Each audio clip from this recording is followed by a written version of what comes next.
Армысыз қадірлі көрермен, футболдан 2026 жылға КПЛ басталды. Қазақстан премьер-лигасының бірінші турында өте маңызды және әдемі матчтар өткізілді. Сәл биылғы көктемнің кешігіп келуі футболға қаншалықты кедергі жасайды деген ойымыз болған еді, бірақ бәрі де дұрыс болған сияқты. Кейбір командалардың тіпті қаржы қиындығына байланысты құрамы толық болмай қала ма дейтін күдігіміз де жоққа шықты. Бұған біз әрине жанкүйер ретінде қуаныштымыз. Ендеше осы бірінші турға өзімізше шолу жасап көрейік. Дәстүрлі түрде шолуды бастайық.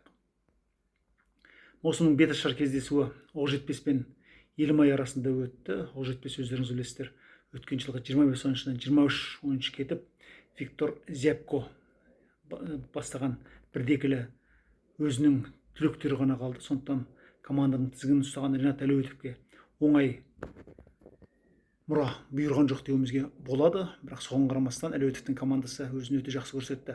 Ал Андрей Карпович баптайтын Елімайдың биылғы маусымға үлкен меже қойып отырғанын өздеріңіз жақсы білесіздер. Команда құрамында бірталай нақты ойыншылармен жаңарды. Сондықтан да ойынның басында Елімайдың фаворит болғаны күмәнсіз, бірақ семейліктерге Оқжетпес кәдімгідей біртұтас ұжым ретінде қарсы тұра алды. Биылғы маусымның алғашқы голын Қазақстан құрамасының шабуылшысы Иван Свиридов соқты. Ол Хрвое Иличтің пасын өте сәтті пайдаланды. Жалпы осы маусым барысында Елімайдың осы плеймейкері, орталық жартылай қорғаушысы Хрвое Илич біраз жаңалық әкелетін сияқты. Пасы өте әдемі болды. Тартып алып барып Иван Свиридовке берген пасы. Ал Иван болса өзінің осы жалпы премьер-лигадағы 20-шы голын соғып отыр. Бұл әрине шабуылшысын сәл аздау болар. Елімайдың сапында 3-ші маусым өнер көрсетіп жатыр. Сондықтан да биылғы соққан голдардың санын 10-нан асырады деген үмітіміз бар. Ал Оқжетпес қарап қалған жоқ. Команданың әр шебі толықтай жаңарса да, бұл алдағы уақытта аутсайдер болып қалмайтынын жақсы аңғартып отыр. Гол соққан сәтте Оралхан Өміртаевтың қақпашыға, яғни Владимир Стойковичке кедергісі болды ма деген сұрақ көтерілген еді, бірақ төрешілер бұл жерде қақпашының қателескенін өз қақпасына қолмен итеріп жібергенін VAR арқылы растады. Былай айтқанда, Андрей Карповичтің өзі де мойындағандай, елімайлықтар, семейліктер өзінің қаншама мүмкіндігін орайлы пайдалана алмағаннан кейін де сен соқпасаң саған соғады дейтін футбол қағидасы іске асқан сияқты. Бұл тұрғыдан келгенде Оқжетпестің премьер-лигада бір маусым тұрақтап, екінші маусымда қайтадан жедел сатысына мініп төмен түсіп кетпейтініне сенімді сияқтымыз. Оның үстіне өздеріңіз білесіздер, көкшетаулықтарға сол өңірдің ауыл шаруашылық мамандары жалпы демеуші болып жатыр, және Көкшетауда 10-12 мыңдық стадион салынады деп жатыр. Сондықтан да бұл өңірде де жалпы недерге ауыспастаған таланттардың дүниеге келгенін ескерсек, жалпы Көкшетау футболы босаға да қалмайды деп сенеміз. Ал Елімай маусымға ауыр кіргеді емеспіз, бірақ бірте-бірте бұл командада бауырын жаза шапқаны бізге керек. Өйткені бұл команда қалай дегенде де өз тарихында тұңғыш рет Қазақстанның намысын биыл Еурокубоктарда, конференция лигасында қорғайды. Осылайша бірінші матчтан ақ біз автогол көрдік. Бірінші матчтан ақ қазақстандық футболшының мергендігін көрдік. Бұл жақсы үмітке жетелейді. Алдағы уақытта да Иван Свиридовтан болсын, осы Роман Мұртазаевтан болсын, басқа жігіттерден де үлкен нәтижелілік күтеміз. Қақпашы әрине Стойковичті қатты кінәлаудың қажеті жоқ шығар, бірақ жалпы португалиялық қақпашы бұл матчта бірнеше сейвмен де көзге түсті. Ендеше алдағы жақсы ойынды күтеміз. Екінші кездесу Алтай мен Қайрат арасында Алматыда Хан Тәңір стадионында өтті. Бұл жерде шартты алаң иесі Алтай болғаны күмәнсіз, және премьер-лиганың дебютанттары өте жақсы ойын көрсетті. Өз деңгейінде енді сұмдық супер ойын көрсетті дей алмаспыз, бірақ олар Вахид Масудовтың командасы ұпай таратқыш және таяқ жегіш команда болмайтынын аңғартып өткен сияқты. Бұл жерде Сергей Хижниченконы көбірек күттік, бірақ ол шықпаса да жақсы ойыншылар өнер көрсетті. Мысалы, Иван Коновалов Тобылдың сапында ойнағанда да өзін жауынгер қақпашы ретінде көрсеткен. Бірінші таймда жарақат алып қалып, бірақ кемінде 2-3 сейв жасап қорғады. Ал оның орнына шыққан Әбілқайыр Әлиақпар өте жақсы көрсетті өзін. Енді Жоржиньо баспен гол соққан сәтте кішкене орайсыздық танытты демесеңіз, жалпы ойынды жақсы деңгейде өткізді. Қайрат маусымға ауырлау кіріп жатқаны байқалады. Қалай дегенде оның қаңтар айында дайындықты күшейтіп чемпиондар лигасына дайындалғаны біраз кедергі жасаған сияқты, бірақ чемпион әр шепке нақты кандидаттар алып, сол Громойканы, сол Зарияны, сол басқа да мықты ойыншыларды кеткен Сорокинді жоқтатпауға тырысып жатқан сияқты. Бұл жолы Александр Мартынович суперкубоктағы ойында жарақат алуына байланысты осы бір айға дейін алаңға шықпайтыны белгілі болды. Оның орнына Дамир Қасаболат орталық қорғаушы ретінде Широбоковпен бірге ойнады. Енді Лукас Африконың неге бұл ойынға шықпағаны әрине бізге жұмбақ. Ол суперкубокта төбе көрсеткен еді. Сондықтан бірте-бірте жалпы Қайратқа осы былтырғыдай орталық қорғаушылардың кемдігі, жоқтығы, аздығы сезіле деген ой бар. Сол себепті мынау өзінің түлегі Сұлтан Асқаровты Қайсарға неге берді екен деген сұраққа әлі жауап тапқан жоқ. Мүмкін алдағы уақытта енді үшінші сәуірге дейін біраз трансферлік ашық терезе бар ғой, сонда пайдаланып қалатын шығар. Қалай дегенде де Қайрат аз күш салып 3 ұпайға қол жеткізді. 1-0 деген есеп сәл сараңдау көрінгенмен де Қайраттың маусымға кіруіне жеткілікті болуы әбден мүмкін. Ақтөбе мен Тобылдың матчына назар ерекше ауғаны күмәнсіз. Ақтөбеліктердің сапына португалиялық легионер Нанидің келуі жалпы қазақ футболындағы үлкен оқиға десек болады. Жалпы біздің командалар жекешеленіп жатқан сәтте Ақтөбенің осындай легионер тартуға мүмкіндік тапқаны да өте қызықты болып тұр. Виктор Мозес пен Қайсардағы Виктор Мозес пен Луиш Нани осы Ақтөбедегі ерекше назар аударған, бірақ Қайсардың легионері әлі де маусымға тіркелген жоқ. Алдағы күндері тіркеліп қалатын шығар. Сондықтан Наниді жұрт көбірек күтті. Оның үстіне Тобыл суперкубокта Қайратты тізерлеткеннен кейін ойын соңындағы пенальтиден бұл команда маусымның бірден-бір фавориті ретінде қарастырылғаны күмәнсіз, бірақ Ақтөбе бұл команданы жалпақ тілмен айтқанда орнына қойды. Өте Даниэль Сосаның добы, одан кейін Айдын Зелковичтің қақпашымен бетпе-бет шығып соққан добы, тіпті Тимур Досмағамбетовтің қартаймайтын Досмағамбетовті сол аяқпен қақырата тепкен добы ойынның ажарын кіргізді десек әбден болады. Жалпы алған кезде осы Максим Мякиш алаңнан қуылмағанда мүмкін Тобыл басқаша Қайрат көрсете алатын беді. Осылайша бірінші турдан-ақ Беларусь легионері команданы ашылықта қалдырып тығырыққа тіреп кеткен сияқты болды. Ал Ақтөбеге осы керек еді. Ал соңында Луиш Нани шықты да Иван Ордецтің басына тамаша пас шығарып берді. Осылайша бірінші матчтан-ақ нәтижелі көрініп отыр, және Ақтөбе былай айтқанда маусымның бірден-бір фаворит екенін алғашқы ойыннан-ақ дәлелдей алған сияқты. Басқа емес. Тобылды 4-1 есебімен тізерлету бұл команданың амбициясы өте зор екенін айғақтайды. Оның үстіне командада былай әр шепте өте мықты ойыншылар бар. Біз солардың бәрін болмаса да бірқатарын көрдік. Әрине Георгий Жуковтың екінші таймның басында жарақат алып шығып кеткені кішкене ойландырды, бірақ алдағы ойындарға дайын болатын шығар деп ойлаймыз. Оның үстіне Ақтөбе екінші турда Алматыға барып Қайратпен ойнайды. Сол кезде шынында да бір фавориттің скальпін сыпырғаннан кейін екіншісіне сондай мүмкіндігі жете ме деген сұраққа жауап табамыз. Жалпы алғанда Ақтөбе өте жеңіл ойнады. Түркістан аренаның газоны төсеніші әбден жақты ма, жоқ, команда шынында да Николай Костов ауысады екен, міне ауысады екен дегенде Костовтың өзі команданың шебер ойнай алатынын әбден дәлелдегісі келме. Былай айтқанда Ақтөбе шынында да маусымға өте сергек кірісіп отыр. Сондықтан да бұл ойын біраз нәрсеге жауап берді демесек те, біраз пердені ашқан сияқты.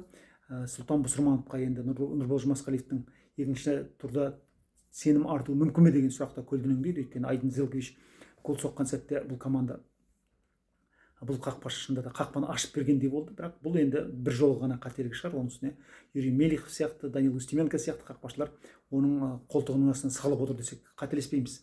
Жаслан Жұмашев бір Жұбаныш голын соқты және биылғы маусымдағы алғашқы Джокер голын соқты. Жалпы алғанда осы жергілікті түлектердің бір жалт етіп жоқ болмай, жалпы маусым бойына толық көрінген бізде қалайтын едік жанкүйер ретінде, құрметті көрермен. Осылайша маусымдағы алғашқы ірі есепті Ақтөбе тіркеді. Сөйтіп өзінің бірден-бір мықты екен және сүзіле шабуы мүмкін екенін дәлелдеп отыр. Енді бойы қыза шапқанда қандай болатынын көреміз. Және ең бастысы біз өзіміздің Артур Шушинашев сияқты, болмаса басқа да ойыншылардан, Аян Байдөлетов сияқты ойыншылардан ерекше Қайрат күтеміз. Осы жолы Мейрам Киікбаев алғашқы ойынын өткізді премьер-лигадағы. Сондықтан жергілікті түлектерге де Ақтөбе жақсы мүмкіндік беріп тұр. Енді Ақтөбенің орталық стадионы дайын болғанда бұл команда өзінің қаласына сақадай сай болып баруы мүмкін.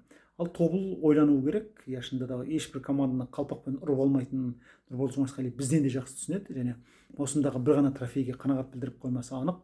Оның үстіне жазда бұл команда Еурокубокқа дайындалу керек. Былай айтқанда команда Луис Герраның пенальти соға алмағаны әрине мәселе. Луис Герра суперкубокта Темірлан Нәрбековті қаншалықты оңай қапы қалдырса, бұл жолы Қайраттың сол бұрынғы қақпашысы, Ақтөбенің қазіргі нөмір 1 қақпашысы Александр Заруцкийдің айла асыралған жоқ. Бұл жерде тіпті Асқат Тағбергеннің өзі тепсе қалай болатын еді деген ой туды. Өйткені Асқат қолына допты алып тұрып осы Геррерға орнын бергер еді, сол бекер болды ма деген ой келеді. Бірақ жалпы бұл гол соғылса да ойынның тағдырына әсер етпей ме деген ой келді. Өйткені Ақтөбе осы қақпашының ерлігінен шабыттанғаны өз алдына жалпы ойынның тізгінін мүлде босатқан жоқ. Сондықтан алдағы уақытта біз бұл екі команданың бабына келген кезде қандай болатынын әрине асыға күтеміз.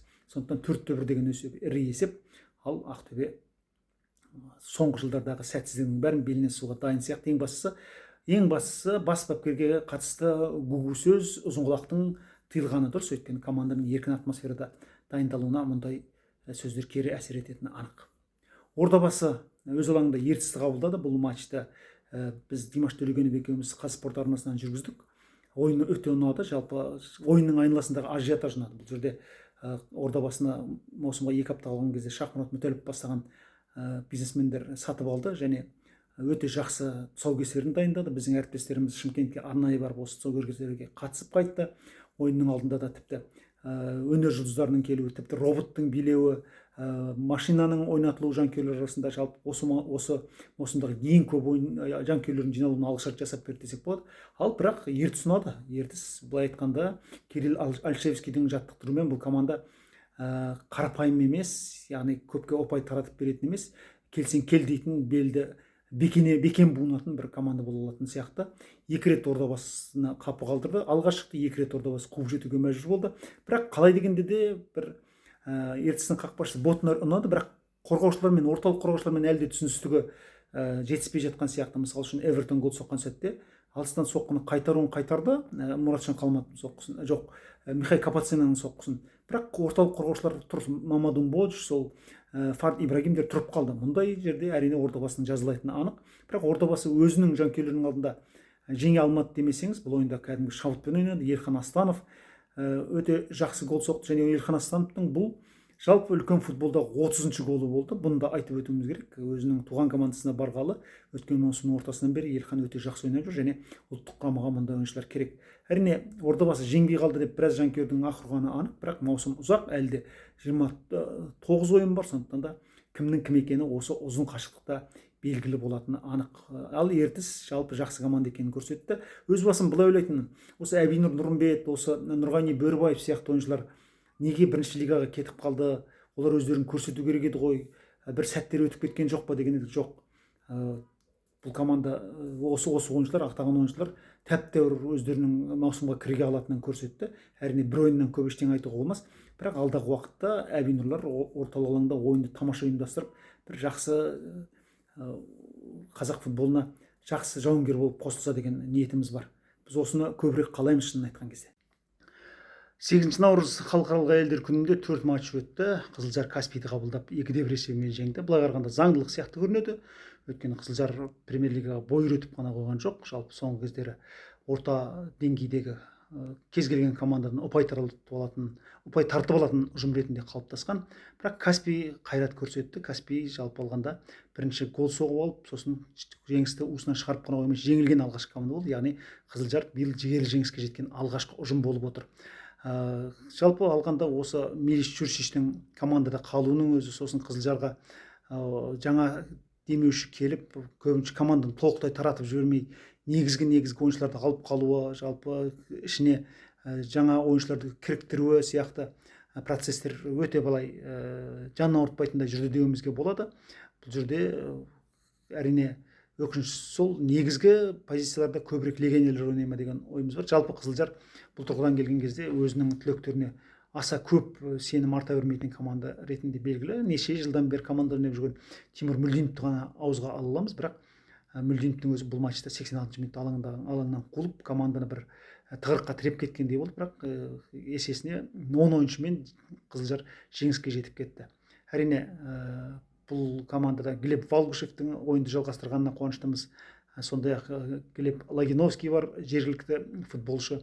Сондықтан алдағы уақытта олар да бір жарқырай көрінеді деп ойлаймыз. Ең бастысы Фарер аралдарынан келген шабуылшы алғашқы матчында гол соғып отыр. Бёртлит оның оң қапталдан кәдімгі жасындай зулап өткен сәтте қорғаушы мен қақпашы Дінмұхамед Жомарттың қалай кедергі жасай алмағаны былай қарағанда сұрақ туындатады. Екі ойыншы бір-бірімен түсінісу керек еді бұл жерде. Ал Дінмұхамед Жомарттың негізгі қақпашы ретінде алаңға кіргеніне, маусымға кіріскеніне өз басым ризамын. Өйткені жалпы кейінгі кездері осы жас қақпашылар көбірек сенімге ие болып жүр. Осы турдың өзінде Темірлан Анарбеков, осы Нұрымжан Салайдин, Александр Заруцкий, осы біз атап өткен Дінмұхамед Жомарт, Мұхамеджан Сейсен, яғни қазақ футболының өз түлектері қақпаны қорғап шықты. Бұл өте жаман көрсеткіш емес, өте жақсы көрсеткіш. Сұлтан Бұсырмановты ұмытпауымыз керек.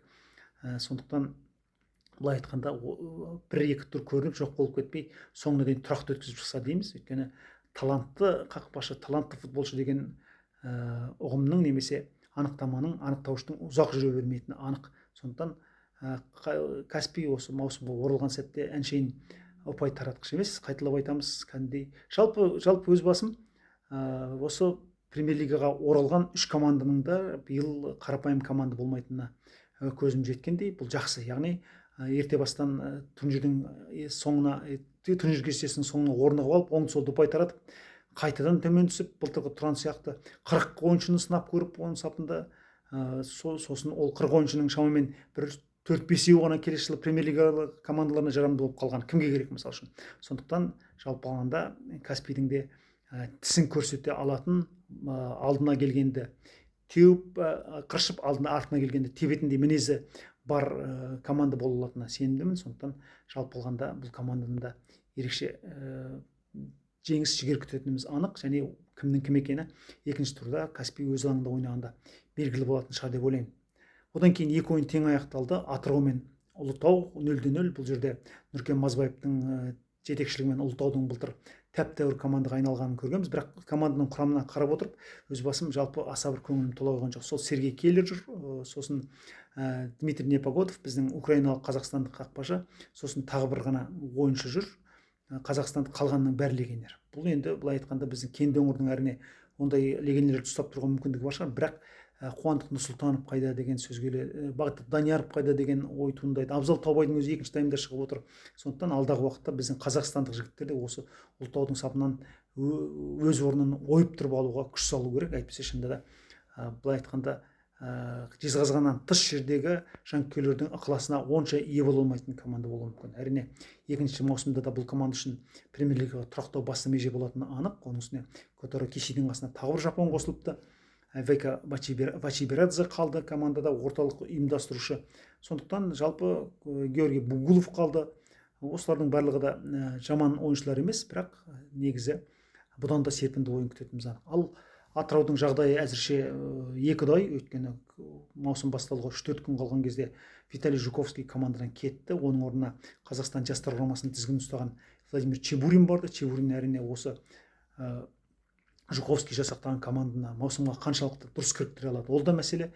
0-0 деген есеп, былай айтқанда ешкімді де қанағаттандырмағаны анық, бірақ супер сәттерінде аз болғанын мойындауымыз керек.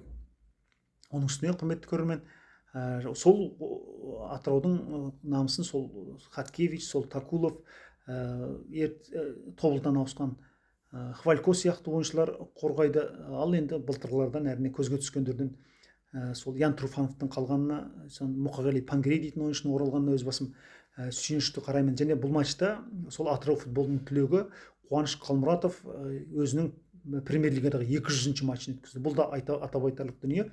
Жалпы осы Қуаныш Қалмұратов биыл Қайсардан кеткенде кішкене ішім ашыған еді. Осы Қуаныштың қадіріне жетпеді-ау деп, өйткені Қапталдағы бір мобильді ұшқыр ойыншылардың бірі ғой. Сөйтсем өзінің туған командасына барған екен. Енді Санжар Сатанов сияқты, Руслан Юденков сияқты ойыншылармен қанаттас ойнап, Қуаныш өзінің биігінен түспейді деп есептеймін. Енді Ринат Жұматов сияқты жергілікті ойыншы бар. Сондықтан жалпы Атыраудың да құрамы жаман емес. Былтырғыдай маусымда сенсациямен бастап алып, Елімай 2-1 есебімен ұтқан естеріңізде шығар. Ары қарай команда жайылып түскен еді.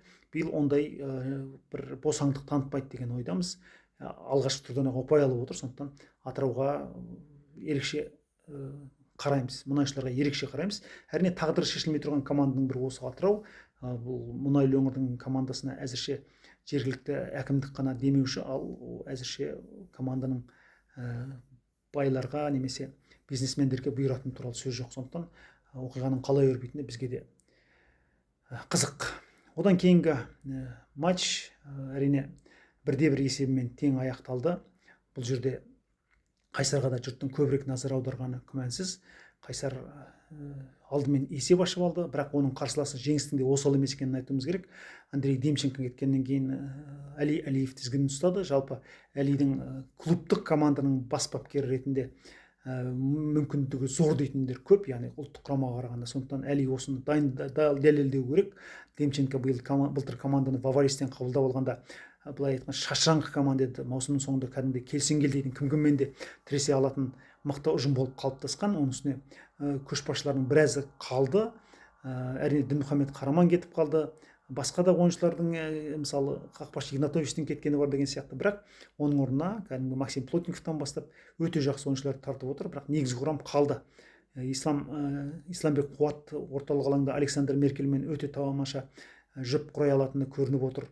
Қапталдар да жақсы жұмыс істеп жатыр. Сондықтан биыл жеңіс тіпті былтырғы маусымнан да жақсы өнер көрсетіп жатса, өз басым қатты таңданбас едім. Өйткені бұл дәстүрі бар команда қалай дегенде де, және Елімай, Ертіс осы жеңіс командаларының қайта қанат қағып, феникс құстай тіріліп, біздің футболдағы өз орнына жайғасқандарына өз басым қуаныштымын. Сондықтан бұл матчта екінші автогол тіркелді. Андрей Ферапонтовпен бірге Көкшетаудан ауысқан Нияз Ыдырысов қолымен соқты ма, денесімен соқты ма, өз қақпасына соғылды. Бірақ бұл жерде голдың пасын Исламбек Қуат бергенді ұмытпауымыз керек. Осылайша аса тартысты матч 1-1 есебімен тең аяқталды. Әрине қызылордалық жанкүйерлердің бұл нәтижеге қанағаттанбасы анық. Бірақ дегенмен тағы да осы жаңа стадионда, Қайсар аренада Қайсар өзінің биылғы жалпы жылдағыдай 12-13 орындарда жүрмей алға шығатынына сенгіміз келеді. Оның үстіне қалай дегенде де команданы өткен жылы тек қана қазақстандық футболшылар жасақтаса, биыл легионерлер жеткілікті. Оның үстіне мен өз басым, мысалы Нұрдәулет Ағзамбаев сияқты ойыншылардан ерекше, екінші енді премьер-лигада өткізіп жатқан екінші маусым ғой, ерекше қайрат күтемін. Мынау Айбар Жақсылықов Елімайға кетіп қалды. Соның орнына мықты шабуылшылар олардың орнын баса ала ма деген сұрақтар туындайды. Осының бәріне жауапты біз алдағы ойындардан күтеміз. Әрине Ферапонтов өте жақсы бапкер екенін білеміз. Оқжетпесте өзі жаттықтырған Саламат Жұмабеков барды, Нияз Ыдырысов барды, Батырхан Тәжібай барды. Осы жігіттердің барлығы Қайсарды алға сүйресе деген ойымыз бар. Және жергілікті ойыншыларды да ұмытпайды деген сеніміміз бар. Былтыр Қайсарда Виктор Кумуков бас бапкер болған кезде Никита Губеров жақсы ашылды. Саят Бақтыбай бір 11 ойын өткізеріне аса қатты көзге түсе қоймаса да, сондықтан да жергілікті футболшыларға бұл Андрей Ферапонтовта тәптәуір мүмкіндік береді деп ойлаймын. Мысалы Димаш Серікұлы бар бұл командада, былтыр 4 ойын өткізіп 1 гол соққан. Сондықтан мұндай жігіттердің алдағы уақытта жарқырай беретініне өз басым жанкүйер ретінде сенгім келеді. 1-1 деген есеп әрине екі команданы да қанағаттандырған жоқ, бірақ маусымға сондай жауынгерлік рухпен кірісетініне еш күмән қалған жоқ. Ал осы турдағы соңғы ойынды, яғни Астана мен Жетісу арасындағы ойынды астаналық жанкүйерлер өте көп күтті. Қалай дегенде де еліміздің 7 дүркін чемпионы болған қазақ командаларының арасынан бірінші болып Чемпиондар лигасының топтық кезеңіне шыққан Астананың биылғы жағдайы тіпті шатқаяқтап қалады деп көп ешкім күткен жоқ еді. Команда ана бизнесмен сатып алады екен, мына бизнесмен қарауын алады екен деген қауесеттің бәрі жоққа шықты. Команданың қарызы тіпті миллиардтап шығып тұр деген мәселеде күн тәртібінен түскен жоқ. Сондықтан команда жалпы осы 12 ойыншыны тіркейді екен. Бірінші турда тіпті Астанаға жеңіліс жазылуы мүмкін егер ойыншылар толық болмаса деген сөзде шыққан болатын. Бірақ тура осы 8 наурыз күні команданың құрамы толыққаны белгілі болды. Және ең бастысы бұған дейін командамен келісімшарт жасаспаған, бірақ маусым алдындағы даярлықта оқу-жаттығу жиындарын бірге өткізген Бауыржан Исламхан, Дінмұхамед Қараман, Әлібек Қасым сияқты ойыншылардың барлығы команданың құрамына кірігіп үлгерді. Сондықтан жалпы алғанда Астана осы қауесеттің бәрінің негізі жоқ екенін дәлелдегісі келген сияқты, және белгілі дәрежеде дәлелдей алды да. 4-1 есебімен Жетісуды жеңді. Енді Жетісудың әрине кішкене маусымға ауырлау кіріп тұрғанын түсінуіміз керек. Команда қалай дегенде көп жаңарды, жаңа бапкер, бұрынғы ойыншылар Сержан Мұжықов оралды, Адам Адахаджиев оралды, Сотня Мусияшвили оралды. Бірақ жалпы алғанда әлде команда арасында бір сәтті өнер көрсеткен болмаса, жалпы тұтас ұжым екенін маусым барысында толықтай дәлелдеу керек. Былай айтқанда, осы нәтижелерге қарап, әрине Жетісудың биыл премьер-лигада қалуға көбірек жанталасатынын түсінуге болады. Ал Астана болса, жалпы мысалы Мақсат Абраевтың негізгі құрамда шығатынын өз басым күткен жоқпын, ол ойыншы шығып қана қойған жоқ. Гол соғып кетті. Осылайша биыл бірінші турда гол соққан жас түлектердің алғашқысы болды. Сондықтан да Мақсат үшін де қатты қуаныштымыз. Ал жалпы алғанда Астана Станислав Басмановтың бірінші гол соғуы да символикалық мәні бар, өйткені осы Владислав Прокопенко екеуі, біресе Джеффри Чинедудің, біресе Назми Грифшидің, біресе оның алдындағы тіпті Nnamdi Аханонудың тасасында жүріп көп ойын көрсете алған жоқ еді. Енді міне Басманов өзінің жалпы Рамазан Кәрімовті қосалқы құрамға отырғызып қойып негізгі құрамда шығуын ақтай алған сияқты бірінші голды соқты. Ал өз басым енді айтар жоқ, Марин Томасовқа таң қаламын. Марин Томасов Астана сапындағы 300-ші матчын өткізді. Жалпы барлық турнирдегі 2017 жылдан бері өте үлкен жетістік. Және өзінің премьер-лигадағы 96-шы голын соғып отыр. Бұл енді сұмдық нәтиже. Осы көрсеткіш бойынша Марин Томасов қазақ футболының ардагерлері Александр Шацкихпен және Руслан Иманқұловпен теңесті. Ол барлығында 96 голдан. Ал алдында осы Марин Томасов енді 8-ақ ойыншы бар. Әрине 167 гол соққан Нұрболды Масиқалиевқа жете алмас, басқа да ойыншыларға жете алмас, бірақ 8-ші сатыда тұрған Әлібек Бөлешовті қуып жетуге мүмкіндігі бар. Өйткені Әлібектің 100 голы бар премьер-лигада соққан. Сондықтан да енді бір тырысса, осы 4-5 гол соқса, Марин Томасов осы көрсеткішті бағындырып үздік 8 мергеннің қатарына енуі мүмкін. Бұл енді сұмдық нәтиже, шынын айту керек. Жыл сайын шынында да осы хорватиялық легионер қартайды, ойыны нашарлауы мүмкін дегенде кенет түлеп сала беретін әдеті бар. Бүгін де соны көрсетті. Қақпашымен жақындап келіп, сол аяқпен асыра салу деген, енді былай айтқанда бұл ойыншының әлі де жігері бойында тасып жатқанын аңғартады. Осылайша Астана бүкіл қауесетті жоққа шығарғандай болды, бірақ әлі де оларға медаль тағып қоюдан аулақпыз. Алдағы күндер көрсетеді, және ең бастысы Астананың да жазға дейін мейлінше серпілгені қажет. Әрине Назми Грифшидің, Джеффри Чинедудің, Алекса Амановичтің, Макс Эбоновтың кетуі командаға әрине әсер етеді, бірақ олардың орнын басқан, орында қалған ойыншыларда жоқтатпайды деген ойымыз бар. Дінмұхамед Қараман бүгін мысал үшін ортада өте жақсы ойнады. Әлібек Қасым орталық қорғаушының бірі ретінде, бірақ Живановичтен гол соғып алған сәтте, Живановичтен гол жіберіп алған сәтте осы Әлібек Қасымның да әрекетсіздігі тікелей әсер еткені анық. Бірақ мұның бәрі маусымға басындағы кірудегі бір мәселелер деп қарастырсақ болады. Жалпы алғанда осы Дмитрий Шамко, мысалы осы Дмитрий Шамко болсын, осы Марин Томасов болсын, Тимур Досмағамбетов болсын, Абзал Бейсебеков болсын, Роман Мұртазаев болсын, Сержан Мұжықов болсын, осы қазақ футболында 300-ден асыра ойын өткізген кім бар? Асхат Тағыберген болсын. Барлығы да әлі де сапты екенін көрсетті осы бірінші турда. Яғни әрқайсысының 300-ден асыра ойыны бар. Тіпті Дмитрий Шамко қазір ойнап жүрген команда ойыншылардың ішінде 359-ші матчын өткізді, қателеспесем. Бұл бірінші көрсеткіш. Яғни қазір Александр Мокин кетіп қалды, былтырғы ойнаған ойыншылардың ішінде премьер-лигадан кетті. Демек, осы Шамколарға қарап басқалар бой түзейді деген сөз. Жалпы алғанда бірінші тур өте нәтижелі болды, оны айтуымыз керек. Былтыр бірінші турда 11 гол соғылса, биыл 23 гол соғып отыр. Яғни әр ойынға 2,9 голдан келеді деген сөз. Бұл өте жақсы. Яғни бір ғана ойын Атырау мен Ұлытаудың арасындағы ойын ғана 0-0 есебімен аяқталды. Басқа ойынның бәрінде кем дегенде 1 голдан соғылды. Демек, осы нәтижелі футбол бізге керек-ақ қалай дегенде де. Және қазақ футболының түлектері де тәп-тәуір көзге түсіп жатыр. Иван Свиридов бастап берді, Тимур Досмағамбетов қоштап берді. Ары қарай да жақсы голдар көріп отырмыз. Мақсат Абраевтың голдарын қоса есептегенде, Басмановтардың голдарын қоса есептегенде, демек, біздің жігіттер де қарап қалмайды деп сенеміз. 2 автогол болды бірінші турда, 3 ойыншы алаңнан болды. Бұл өте көптеу, шынын айтқан кезде. 2 джокер болды, бірі сол Жаслан Жұмашев тобылдық, бірі Жетісудың Живановичі.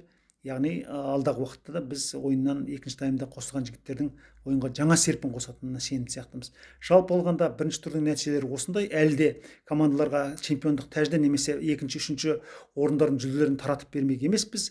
Екінші тур, үшінші турлардан кейін ғана кішкене нақты айта бастауымыз мүмкін, бірақ жалпы турдың нәтижелілігі бізге ұнайды. Әрине, біздің видеомыздың сапасы аса жоғары болмаған үшін жанкүйерлерден кешірім сұраймыз. Бұл маусымға кірігу, алдағы уақытта бәрінде жоғары талапқа сай етіп істеуге тырысамыз. Ең бастысы осы шолуды тұрақты жасап тұруға тырысамыз. Сіздер де біздің арнамызға жазылып, өздеріңіздің пікірлеріңізді қалдырыңыздар. Ең бастысы енді сіздерге алматылық емес, астаналық журналист ретінде сөз арнап тұратынымды айтайын. Жақында Астанаға жұмысымды ауыстырдым. Ендеше Астанадағы стадиондарда жолығып тұруға нәсіп етсін. Бәріңізге амандық, саулық тілеймін.